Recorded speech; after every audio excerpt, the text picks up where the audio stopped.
خطبہ حجۃ الوداع میں رسول خدا کا پیغام امت کے نام۔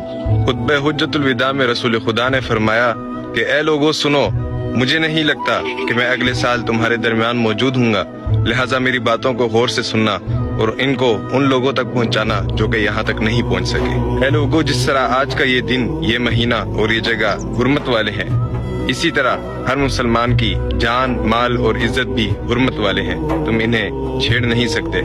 لوگوں کے مال اور ان کی امانتیں ان کو واپس کرو، ان میں خیانت نہ کرو۔ اے لوگوں، کسی کو تنگ نہ کرو اور کسی کا نقصان نہ کرو تاکہ تم بھی محفوظ رہو۔ اے لوگوں، یاد رکھو کہ تم نے اللہ سے ملنا ہے اور اللہ نے تمہارے اعمال کا تم سے حساب لینا ہے۔ اللہ تعالیٰ نے سود ختم کر دیا، لہٰذا تم بھی سود کو ختم کر دو اور معاف کر دو۔ تم عورتوں پر حق رکھتے ہو اور عورتیں تم پر حق رکھتی ہیں۔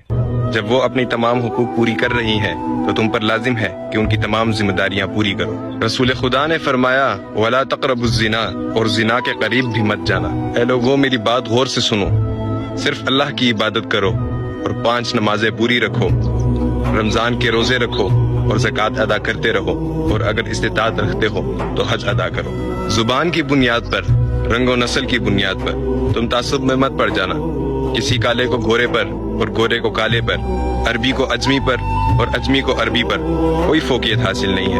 تم مسلمان سب آپس میں بھائی بھائی ہو، برتری صرف تقوی کی وجہ سے ہے۔ یاد رکھو، تمہیں ایک دن اپنے اللہ کے سامنے اپنے اعمال کی جواب دہی کے لیے حاضر ہونا ہے۔